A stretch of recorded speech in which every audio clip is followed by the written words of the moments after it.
Here. Cacciatore, Here. Carberry Montgomery, Here. Kroll, Here. Rosendahl. Here. Thank you. All right, thank you. And is there a motion to approve the agenda? So moved. Motion by Rosendahl, who seconded that? Amy. Seconded by Kroll. Any discussion? Roll call? Rosendahl, Yes. Kroll, Yes. Carberry Montgomery, Yes. Cacciatore, Yes. Bodie. Yes. Thank you. All right, thank you. We have two items on our agenda for today. First is the update on the strategic plan for UCAN. So who's going to start us off on that?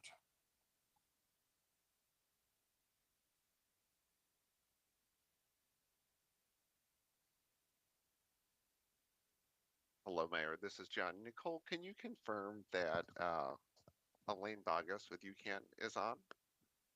She doesn't appear to be, I don't think. No, Eileen does not appear to be on. I don't so. see her name. Yeah, I don't see her on here. I Well, would recommend we switch the agenda around. I see Katie Dawes with Silt, and I know she's ready to go. all right, we will do that. I was just going to suggest that as well. So thank you, Don. So we will start with the SILT presentation. So Katie, we'll turn it over to you. Great. Thank you all so much for having me on today. I also have my colleague Daniel Beck will be listening in. He is one of SILT's newer team members, so he will just be here to be taking notes and hear the SILT presentation as well, if that's all right. I am going to go ahead and share my screen. I have a presentation, but I am really excited to tell you all a little bit more about what is the Sustainable Iowa Land Trust and the work that we're doing across Iowa, but especially in central Iowa. My name is Katie Doss. I'm the state coordinator. I've been with SILT for about 2 years, and some of my background include working with Polk County Public Works on the Central Iowa Climate Action Plan, What's Next Central Iowa, and before that I was working with the Easter Lake Watershed Coordinator. And I'm based out of Des Moines, Iowa as well. So a little bit more about the Sustainable Iowa Land Trust. We are a nonpartisan nonprofit with 501c3 status, and our mission is to permanently protect Iowa's farmland for sustainable food farming and create land access opportunities for new and beginning farmers.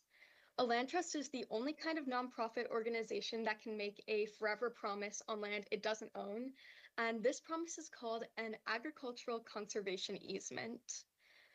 Agricultural conservation easements are the main way that SILT is able to permanently protect farmland.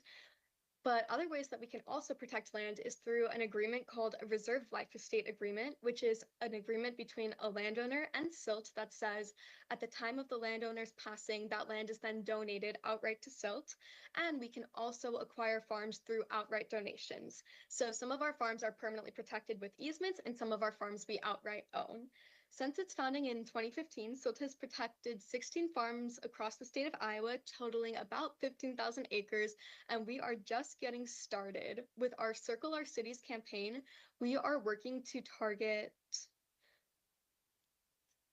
land in Iowa that is closest to developing cities. So Des Moines, Waterloo, and Cedar Rapids are 3 of our main target areas. And we want to see as these cities continue to grow and expand, much of that land on the outskirts is lost to development and urban sprawl. So we want to ensure that the food systems of those areas can be supported by permanently protecting parcels, especially in and around those major cities. RY. In Iowa from 2017 to 2022, from the US Agricultural Census, about 500,000 acres of farmland were lost, which totals to about 275 acres of farmland lost in Iowa per day, mostly due to development.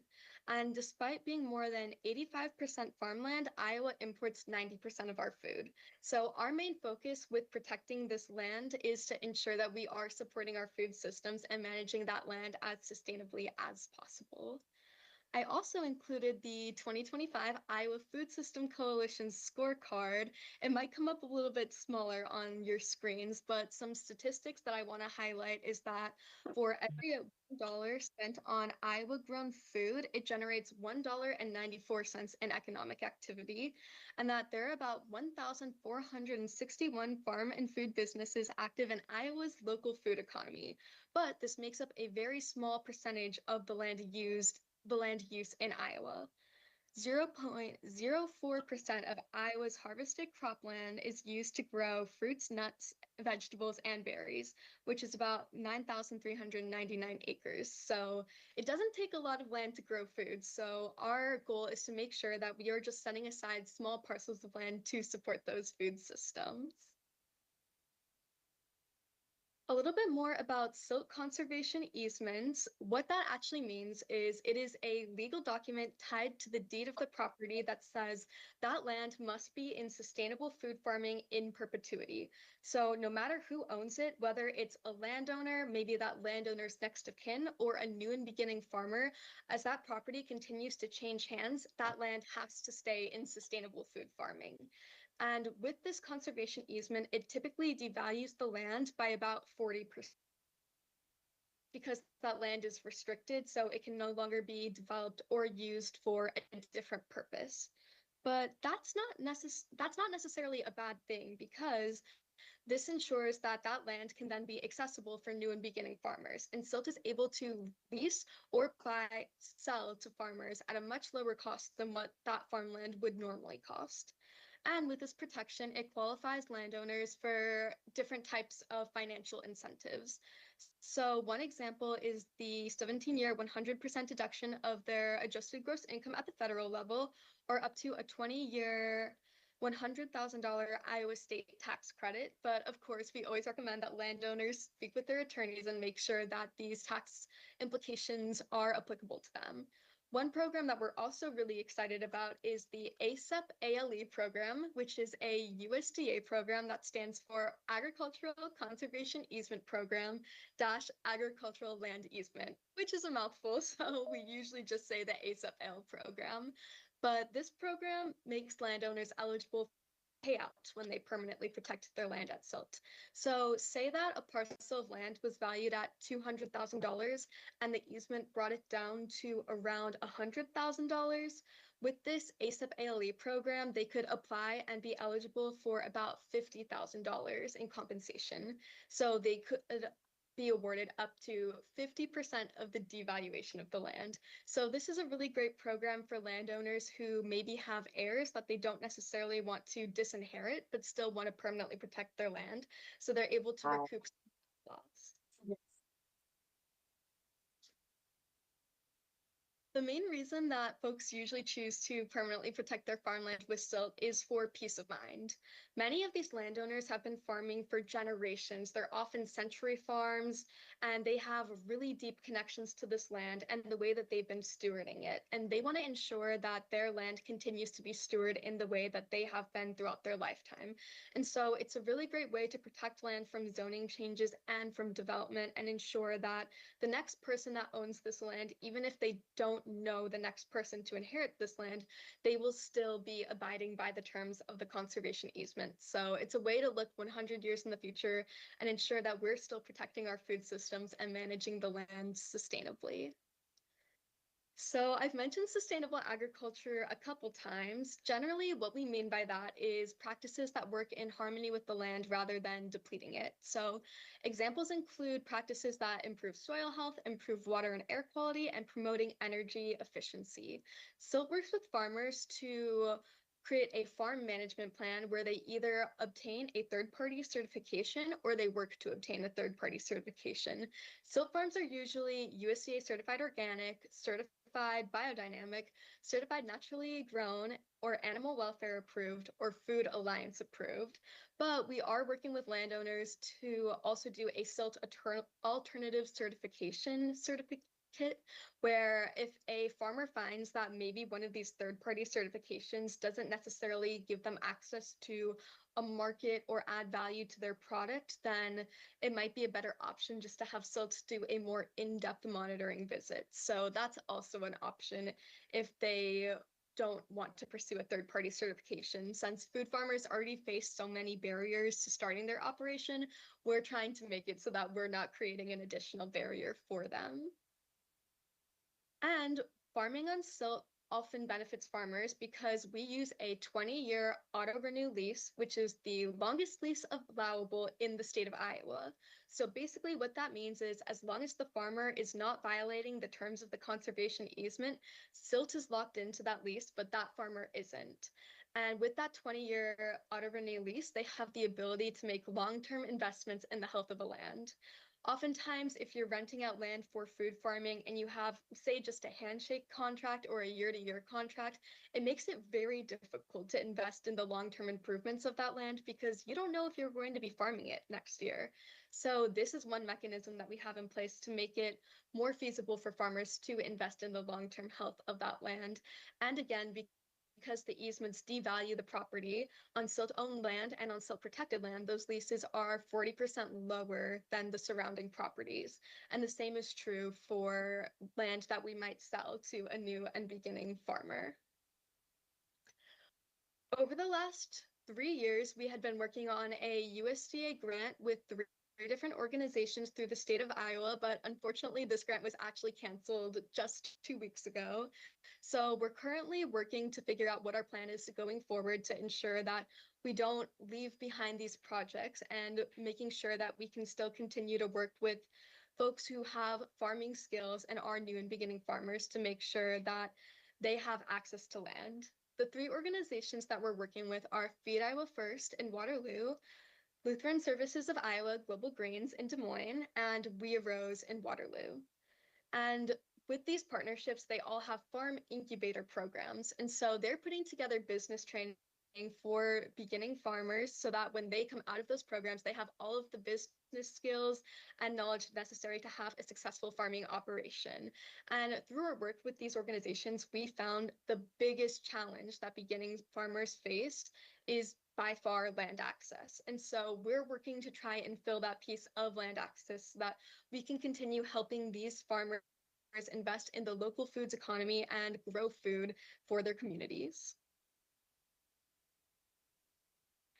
And then I just have a couple of statistics that help emphasize the need for silt. Some trends that we've seen in the last 50 years are that we are seeing a consolidation of farmland. We're seeing the number of farms decrease and the average size of farms increase. And so we're really working to preserve that family farm and that legacy of small family farms in Iowa, ensuring that there still is opportunities for people to live on the land and to grow food. We've also seen a rising land value. So as you can see, even with the inflation adjusted farmland value, the cost per acre has gone up significantly in the last few years. And so that added barrier makes it very difficult for new and beginning farmers to access farmland. It's also estimated that 60% of Iowa's farmland could change hands in the next 20 years due to aging landowners.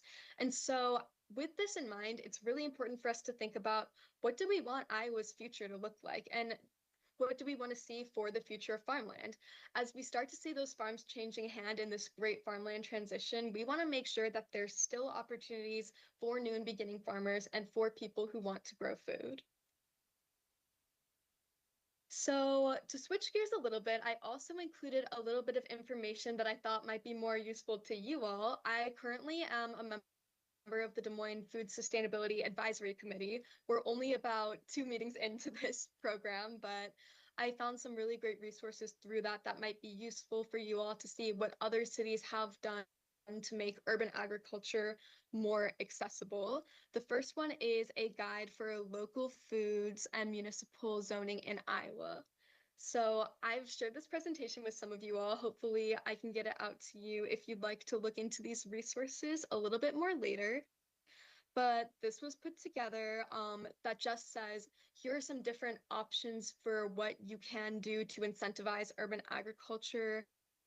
This is an example of the state of Maryland's tax code where it updated their tax credit to incentivize urban agriculture. And Baltimore enacted legislation that basically gives farmers 90% off their property taxes. So this is a really huge incentive to make it more feasible for food farmers in Baltimore. Another example that I found is Article 89, which is urban agriculture zoning for the city of Boston. This is a huge document, so I won't go through all of it, but it has examples of different types of urban farms and what they've decided is permissible. And so the point of this legislation was basically to make farming in urban agriculture more feasible. So some examples include very specific guides for the regulation in reference to how it is zoned, and then also very specific guidance for roof level farms or different types of operations and what is allowable within that. So this is a really great resource to see examples of what barriers urban farmers face. Oftentimes it is a land use barrier or a zoning barrier even, and this is one way to incentivize more creative styles of food farming throughout a city. Another one that I thought was worth referencing is the Minnesota Statute 473H, which establishes the Metropolitan Agriculture Preserves Program. So this program is very similar to SILT's work, where it incentivized the permanent protection of agricultural land for food production. And so this is just an example of what a statewide program or even just a metro-wide program might look to incentivize the long-term conservation of these programs, because oftentimes, even with contracts, that short-term nature of them can make it difficult to get food farming established and running successful operations because there isn't that assurance that it will be there in the future. And so this is one way that people can incentivize that long-term food farming piece. And then finally, the last section I wanted to share is a very specific guide that is municipal zoning for local food in Iowa. And this is a guidebook for reducing the barriers to growing local foods. It goes over different barriers that maybe one might not think of, like defining hoop houses versus tents. I know there's some ordinances that sometimes can conflict or classify hoop houses that are agricultural necessities as tents and can make those urban operations a little more difficult. Really great resource for wanting to learn more about how those different municipal codes can impact farming. And this is also very Iowa specific. So I won't spend too much time on that because I know I want to save some time for questions, but basically the main point of SILT is to protect the future of family farms and to ensure the health of our communities. As our cities in Iowa begin to expand and grow, we want to make sure that we still have places to grow food and support those local economies. So I'll open it up for questions now, and we can always go back to the municipal codes and zoning too, since there's just a lot of information on that, and we likely couldn't get through it all in one conversation. But feel free to have any questions about any of the aspects of the presentation.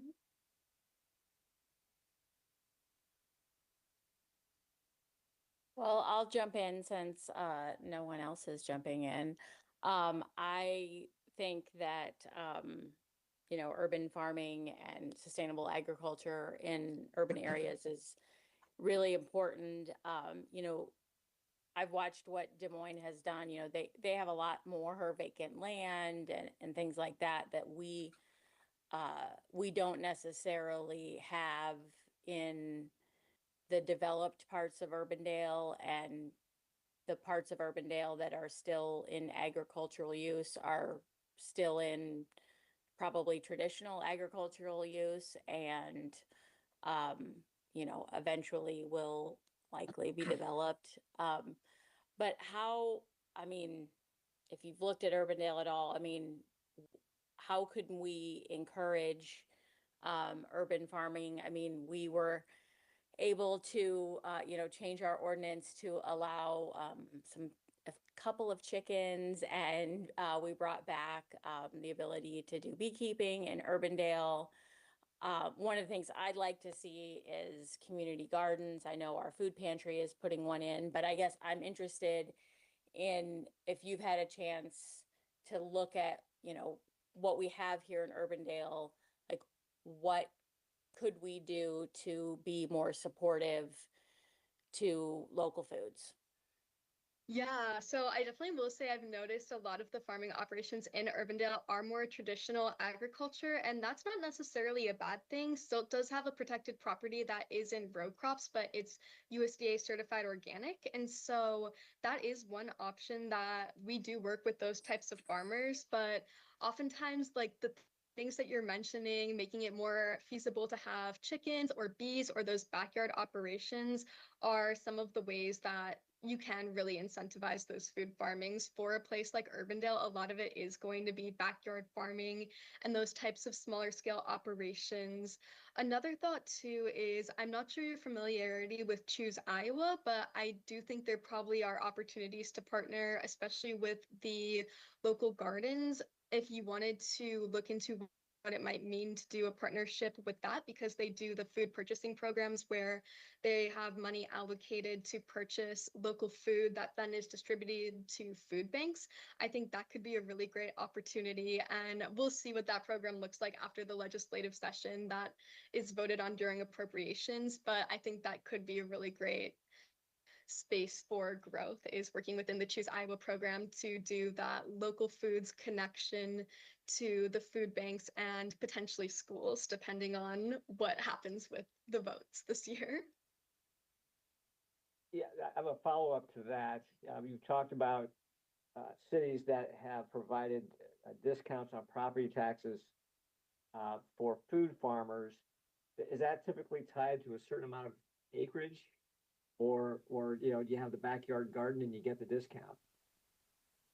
Yeah, it looks like for the metro area in Minnesota, that one is tied to a certain type of acreage. And so it usually would have to be land that's already zoned as agriculture, which can be a little bit difficult. And that in and of itself can be a barrier to operating farms. I know, for example, with the Sustainable Iowa Land Trust, we would not protect a piece of land that was not zoned agriculture, even if they did have food production on it, because that does make it more difficult for us to require that food farming piece in perpetuity. And so I would say that zoning is really the biggest piece that makes it more feasible to do those tax incentives or even permanent protection if you're looking at it from a SILT perspective.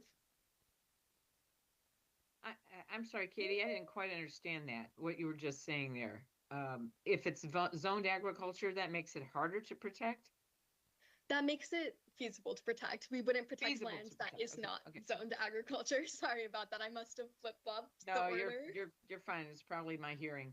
The question I have is, we're faced oftentimes now with land coming to us that is agricultural, and we are supposed to kind of change the zoning to accommodate some new use of that land, usually some level of residential or mixed use residential, but we're not doing anything with respect to a set aside for any of that land being preserved for the kinds of food production you're talking about or anything like that. Have you found much available in terms of guidance for how we could perhaps look at set asides or some other approach to making sure we don't have such a major problem with that? Yeah, I would say that's definitely one of the more complex issues. I wouldn't know a ton on guidance for that specific scenario, but I can give one example of things that we've done in the past where we've been talking to Polk County Conservation about potentially setting up a long-term contract rather than a permanent protection for some sort of food farming operation. And I would say too, Lutheran Services of Iowa Global Greens does have a large community of farmers seeking land. And so I think that would be a really great organization for if you're looking to integrate some sort of small scale food farming into a development program. That would be a really great group to talk to see what might be possible and if there are folks that would be able to operate that for a long-term contract. But with things like that, there is a lot of infrastructure required for food farming. You need water access, road access, oftentimes fencing. And so usually that infrastructure is a really large barrier. And also too, if it's in a floodplain, that can make it a little bit more difficult to do food farming as well. If I might just ask one more, and then I'm gonna turn it over to others. With this municipal zoning for local foods in Iowa that you referenced, can you provide any sort of the top tier highlights of what you think we need to be doing to support what food farming we can get? Yeah, definitely. So it seems like a lot of it really does come down to infrastructure. And that's definitely been my experience working in this space. Is just what are we allowed to have here? Can we have a cold storage? Oftentimes people will use storage containers for that storage or inputting a washing station, just making sure that that infrastructure is allowable so that those operations can be successful, because oftentimes that is really the largest challenge that folks run into at the city level is just, is there even if their operation is allowable, the infrastructure necessary for achieving it might not be. And so again, it is kind of dependent on the type of agriculture, but I would say that's the biggest piece of the puzzle that could be altered at the city level. I said I'd ask my last question, but Yeah, go for it. As you look at trying to ring these things around the metropolitan area, and we're sitting here oftentimes at the edge where this ag land is there and maybe traditionally farmed, to what extent are you reaching out to those landowners and talking to them about, if not protecting the entirety of their property, protecting a small subset in some way? Yeah, so we actually just did a partnership project with the Drake University GIS class where we targeted cities and counties directly outside the Des Moines metro to identify landowners who might be a good fit for silt conservation easements. I definitely think that there are folks out there who have their land in row cropping but are open to the idea of permanent protection as part of their estate planning, because they are near cities like Des Moines that are developing and they want to ensure that their land can be permanently protected for food farming. A lot of the landowners that we're talking to around the metro are in places like Mitchellville and Altoona, and places where they do have lots of agriculture land, but they have a homestead and a farming operation. And even if their neighbors are in row cropping, they're one of the community members that is living on the land and doing a little bit more diversified agriculture. So even if folks are just hobby farming, I think that could still be a really great path to gauge interest in something like this, because if you do have that really deep connection to your land, you want to see it protected. And so sometimes that can be a way to work with landowners who maybe do want to just protect the area of their land with the homestead on it, and then they would have to get it parceled into a new section so that that land can be protected with the homestead and the road access and the water infrastructure that could make it possible for a food farmer to both live on the property and have a successful operation. Thanks. Yeah, thank you for all the great questions. When you were talking earlier about the kind of property value and property tax implications, was there something that you said about surrounding property impacts too? Or I'm trying to remember if I heard that or not. For the permanent protection? Yeah.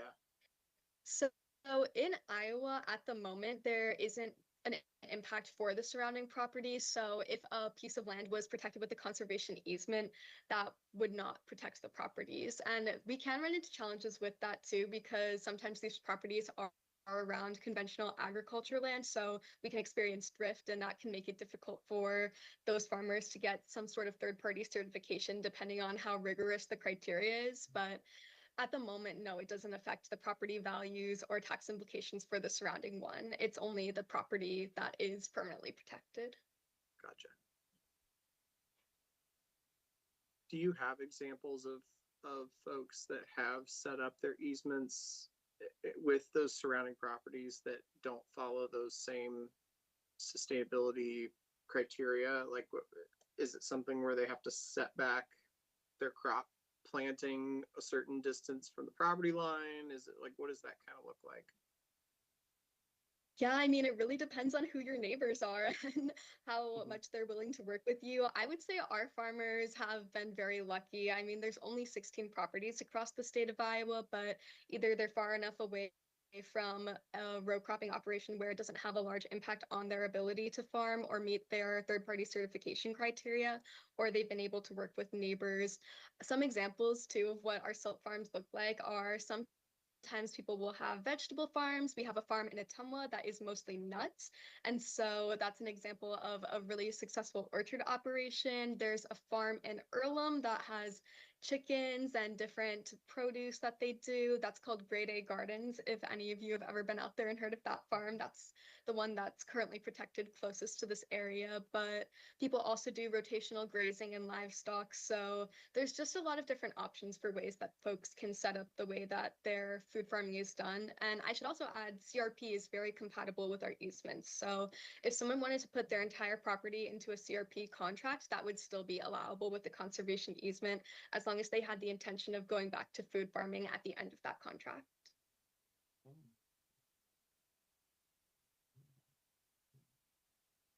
All right.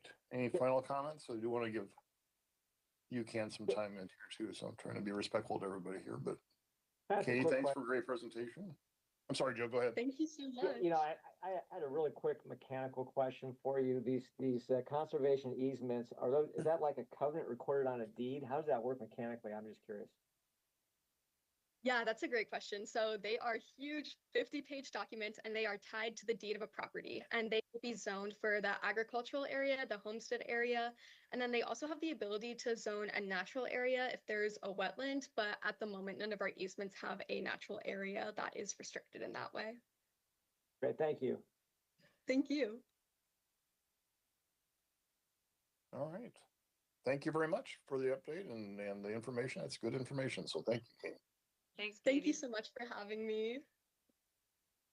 All right, we will move on to the UCAN strategic plan update. I know Eileen and Betty are both on, I believe. So Betty, Eileen, who wants to start us off? It's me. Okay. Hi, sorry about that. I was sitting here watching you and just couldn't get on connected. So now I am happy to be here. I'm Eileen Bogus, for anybody who doesn't know.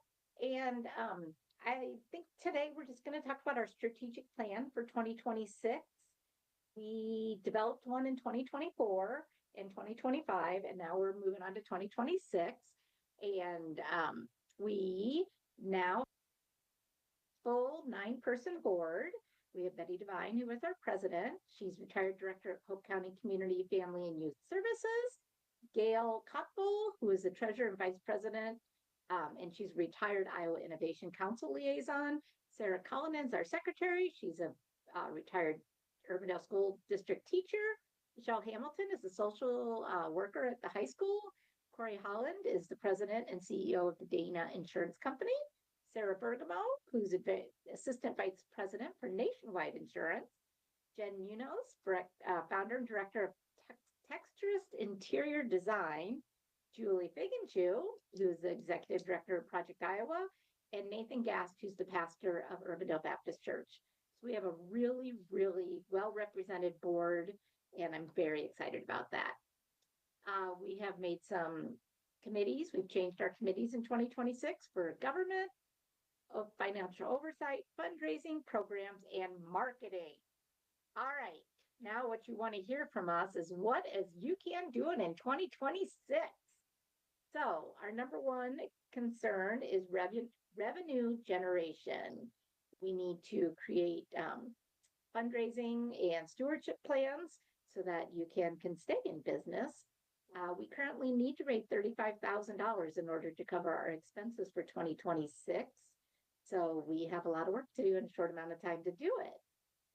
You will be presented with a fundraiser idea by Jan Herkey on April 21st. And hopefully you all just love that idea so that we can have we're going to do like an amazing race. Urbandale Parks and Recs did one a long time ago, and my husband and I participated, and I found out how freaking competitive I am. So anyway, we want to have a fundraiser, and then we're going to do a spring and fall matching gift annual appeal. And we're just working with the church leaders. I know everybody has less money to spend, so we are working very diligently to become financially independent. Second thing we want to really work on are our programs. We basically have limited our services to seniors and students. So seniors, we do the transportation assisted rides. We have already done, let's see, 462 rides in the first 3 months of 2026 for volunteers giving seniors rides to different appointments, which is amazing. Spring cleanup, nobody's really been that involved. We have a few groups, but our big yard work will be in the fall. And then student services, we do school supplies for all the students through the Endow Urbandale grant, weekend food bags for all the for all the schools, clothing, personal care items. Just in the last few months, we've been asked for soccer cleats for a student, tennis shoes, exercise bras, deodorant, Valentine cards. These are all things that the FFOs from UCAN or from the school district can just call, and I say, okay, yep, we'll do it, and we find it. And so that's been amazing. So I'm writing for grants for Prairie Meadows and Polk County Betterment Grant. I wrote a grant from Oregon for winter clothing. And then Metro West, we provide food rescue for them and their graduation. And we do the Holiday Adopt a Family.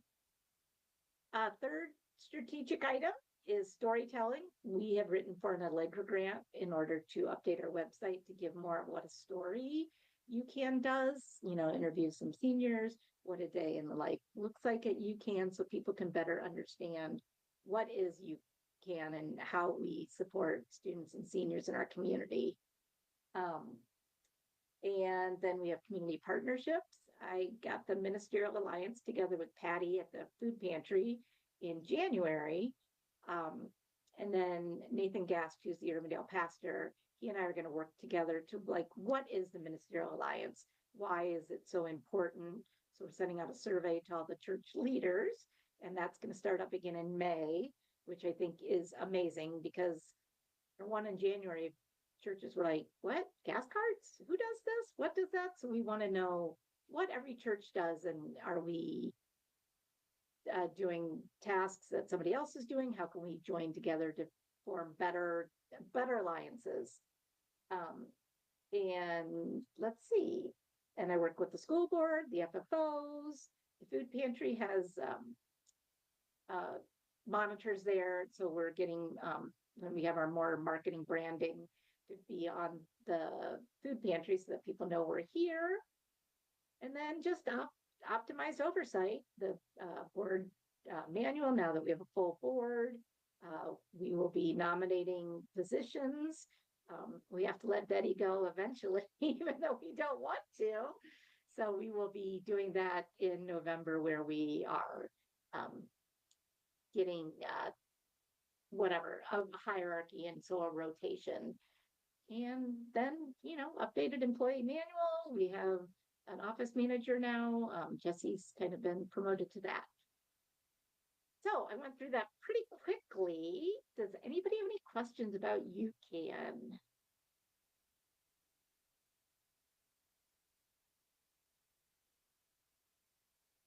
So We're amazing. No questions. Everybody just has to unmute first.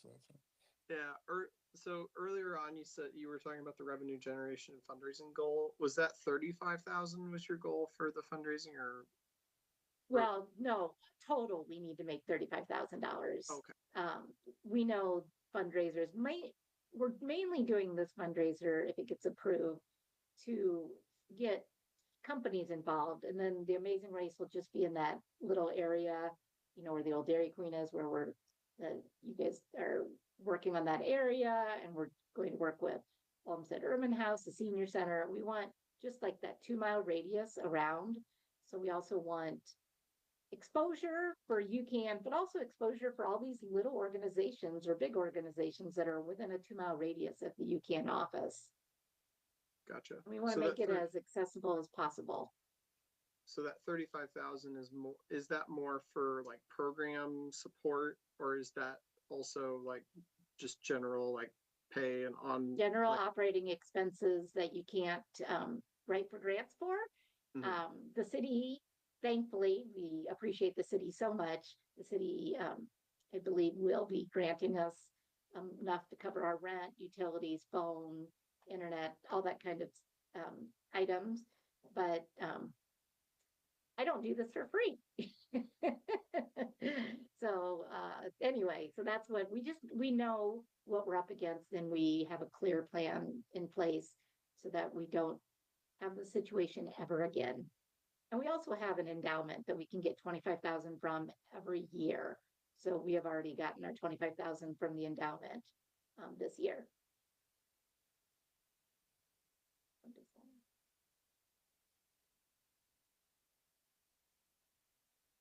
Eileen, you may have already covered this, but what are there other pieces of your fundraising plan that you haven't discussed? So we just actually had a DoorDash person come, and I swear I didn't know their DoorDash. That's so funny. Yeah, so we have the endowment, we have the city, we do annual appeals, we reach out to churches so that we have churches. I write grants for all our programs. So it's just, we haven't, as you all know, UCAN had a couple of really rocky years in there. And so I was hired on July to steer the boat. And so I have a limited amount of time to make a lot of money. So that's why we're doing a multi-layer annual appeal with matching grant, all that kind of matching funds, fundraiser, grants, everything. Got it. And it's embarrassing to say that we need the money, but everyone needs to know we need money. Makes the world turn. Can't do without Yes, it. it does. I know you've got a lot of good new board members, and hopefully you can expand your donor list and find new donors and new money. Yes, that is our goal. Eileen, thank you so much for the overview. As you look to the next year, what is the area, or what are the areas that you see gaps that we need to be aware of? That is a great question. I'm actually going to be joining the Urbandale Human Services Committee, is what I think. I have the exact wording. And so in there, we will be able to find gaps that are needed. Also, if any of you know Julie Bigginchew, she came to her first meeting and she's like, okay, so we need surveys, we need this. So we want to work with the senior center to see what are the gaps, what are seniors not getting that we can provide. And I'm working with the school board and the FFOs to meet the gaps there for the schools. But that's really what we need to do. It's just because we've done yard work in the past, is that something that people really need if there's been this lack of energy about it? So maybe instead it's minor home repairs, but we need to know what UCAN's always evolving, and we need to continue to meet the needs of Urbandale citizens. Follow up on that. Have you seen the initial survey, the community-wide survey that was put together for the Human Services strategic plan work? I have read through all the information on it. And I know that was just a starting point, but yes, specifically what, Amy? Well, there are individual comments, there are pages and pages of individual comments that came out of those surveys that may be helpful if you haven't seen them. Okay. If not, shoot me an email and I'm sure I have them in an email somewhere. That's wonderful. Yes, thank you. I have not seen that. I didn't believe you probably had. But there are 3 members on our board now who will all be serving on that committee, so that's a good thing too. Earlier, did you mention something about food rescue? Yes. What So what what that look like? Okay, good questions. Okay, so food rescue, the Iowa Food Bank, how you get on, you have to be a member of the Iowa Food Bank, and then they assign you uh, convenience stores or grocery stores, etc. And then we had five, and if we gave them up, they would just go out into other people and they wouldn't stay in Urbandale. So on Monday, Wednesday, Friday, we have a group of people that come in. They go to five different convenience stores, different ones, all in the Urbandale area. And then that food gets divvied out to Metro West students because they don't have a cafeteria. And the Metro West principal is like, please do not take this away because the kids rely on the food that we bring them because it's convenience store sandwiches and salads and yogurts and snack bars and things like that. And so he really, so we divide it to what the students would like. And then if there's anything that needs to go to the library, if there's something that would fit there, otherwise it all goes to the Urbandale Food Pantry. So every Monday, Wednesday, Friday, they get thousands of pounds of foods from us as well. So it's a connection that we can continue with the food pantry, but also feed the kids at at Metro West. Thank you. Okay. Gotcha. So it's not like there's no like food distribution through you. It's mainly you're serving as that pickup point to feed through the rest of the organizations. Correct. We Gotcha. do, and we need to be part of the food bank so that we can buy cheaper food for the weekend food bags we provide for students. That's the only food area that we do is we just pick it up, deliver it to the three different sources. Gotcha. Eileen, can you talk a little bit about the backpack program or how, I mean, are you, so you're getting the food from the Food Bank of Iowa to do the backpack program, and you have volunteers are putting together the backpacks or bags, whatever. Are you getting support from I mean, I'm assuming the original ask came from the Urbandale School District for you guys, I mean, long before you were there, maybe even before Betty was there. Um, but are they, I mean, how do they support that program, or So you the guys food just bank, do it? No, we just do it. the school district. The school district will call, so we have adapted our bags as well to be like, what do you actually want? Because I hear in the past that some of the kids would get the bags and then throw away some of the food. So do the kids want and to eat? And so yeah, we write grants for the food. We can get some of the food from the Iowa Food Bank at a very cheap cost. Otherwise, we try and work different deals. And then when the schools call us, for example, last week, Metro West was like, we need 50 bags. And the high school or the middle school is like, we need 75 bags. And we just drop the bags off and then they deliver it. They distribute it to the students. So you don't have a regular that you take 50 bags to Metro West on a certain day, a certain number of bags to. Okay, that seems surprising. We store it here, and then whenever they ask, we immediately get it to them. Okay. And we have been helping some of the shelves too, like Maddie from Hilarious and Olmsted said, do you have any ramen noodles? We really need some for our food shelf. So we're using that funding also to help feed students that way. So I was like adjacently involved with West Des Moines schools when they went from from Booster Pack, which was a nonprofit. I mean, why I'm using quotes, but like a separate nonprofit. They were definitely nonprofit to doing the school pantries. And it seems like a lot of, the financial burden is put on UCAN. I don't know really what I'm going after here, but I feel like, there should be more organization between the schools that are doing pantries, or all of them are doing pantries, just some of them. I don't know. I'm just kind of rambling because this is an area that I'm interested in and know a little bit about, but I sounds like there believe the maybe could elementary be more clarification between the roles of the different entities. Yes, so the Urbandale, I know that Valerius and Olmsted, or maybe just Olmsted, have a grant from Hy-Vee, so they are able to stock their shelves. But the middle school and the high school and Metro West don't have pantries in their schools. So that's who are the ones that we're serving. As Well, far as I you, know.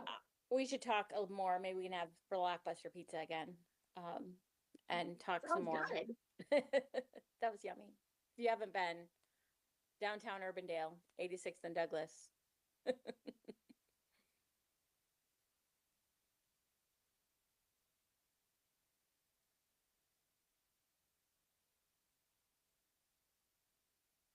All right, any other questions for me? Yeah. I think you Sort of all on mute. received, in 2025, in December, I sent our strategic plan and everything that we've done for that strategic plan. I think that that was all distributed to you.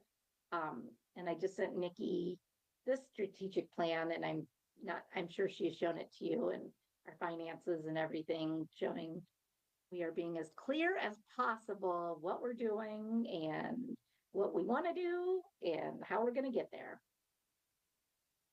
Well, Great. Eileen, thank you. I appreciate that UCAN is still kicking and, headed in the right direction.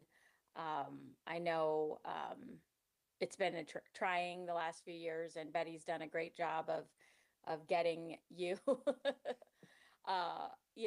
getting you in place. And I think you have, an excellent reputation and foundation in our community to be able to lead UCAN forward. And I appreciate that we can partner with you guys. Well, Bridget, you We just stole what I appreciate wanted the to say. city. Well, you can say it better than I can, Bob. So No, I can't. You said it pretty well. That was pretty good. So, but honestly, Eileen, thank you for stepping in, and thank you for what you're doing. And we do appreciate what UCAN's done in the past, and certainly what we'll continue to do with a little more renewed vigor and focus. I think it's great. So, all right. And I echo. I just want to say thank you guys so much to be hanging in there with us through the whole thing. And we're trying really hard to be sustainable, but continue to serve the community the best we can. Absolutely. And thankfully, Eileen's here and we're pushing forward on the right path. All right. Perfect. Okay.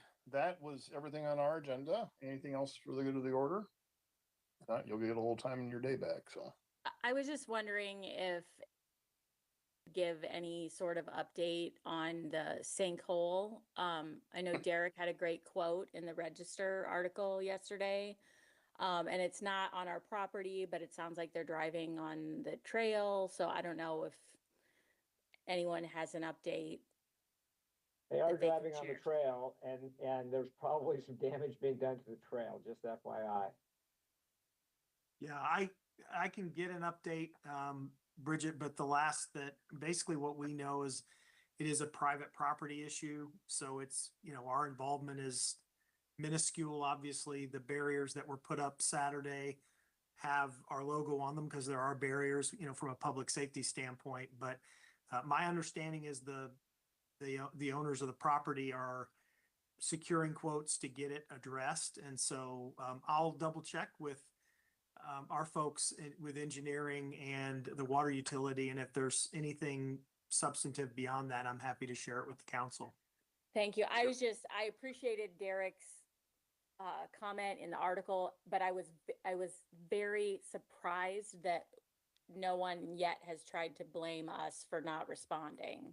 I was kind of happily surprised, but I mean, we did what we could do. And I think hopefully people understand that our, abilities are limited and there is a lot of and an increasing amount of private infrastructure in Urbandale and all communities. And so that can sometimes be surprising for residents to learn. They don't, of course, in this case where it was not necessarily maybe as surprising, but people are sometimes surprised to learn that private infrastructure has to be improved with private dollars, and there's probably some heartaches that are going to go along with that as some of this infrastructure fails over the coming years, where homeowners and property owners are going to get assessed in some cases in order to make those improvements. But if there's something substantive beyond what we know, we're happy to share it. I'd appreciate that. Just I walked past last evening. It looked like they were already starting to do some work. But the egress is the trail, and two concerns. I mean, I think that's the only way for residents to get in and out. But it looks like the trail's getting chewed up a little bit. And the other issue is they're entering and exiting onto, Colby Woods Drive there, and motorists coming around the corner from Hickman don't necessarily expect vehicles to be coming out from the trail. I don't know if there's anything to do about that, but it's a little bit precarious. Okay. Well, have they done any additional soil testing? Does anybody know? I mean, I just, what's bothered me about this whole collapse is we're assuming it's over. I'm not sure it is. Yeah, I don't know. I don't think we're assuming it's over, but I think No. I don't it's mean largely we, in the private property owner's hands. So, but Yes. it's to the extent that they're using the trail for ingress and egress, I think we probably need to look into that too. Yeah, we'll definitely look into seeing what's going on over there, because that we could need to- create other issues. we need to reinforce it or put some pavers down or something to so our trail doesn't get chewed up. That's what I'm Right. concerned about too. So Well, and I'm curious too, would the property management group be able to help us restore the trail afterward, or what does that even look like? Because I don't think we've signed any agreement with them that says, well, you can use this for driveway access now, right? Like, I think people just kind of got creative and said, let's get around it. Yeah. But I mean, there's Exactly. clear code that says you're not supposed to be driving on the trails either. So Right. we're kind of in a goofy area with that we maybe want to pay attention to what that looks like. And if I can this is Jan, and it's a unique situation. I was actually going to visit with you, David, about it today, but it's actually, that trail section is not park property. And it's been kind of a weird anomaly since I've been here. So, yeah, it's on their property. So we will, it gets more interesting as we go. So we will keep looking at it. David, I'll touch base with you and we'll see with engineering what we need to do. Just when you think it couldn't get any weirder, I know. it just did in real time. I think Exactly. anything Jan touches gets interesting.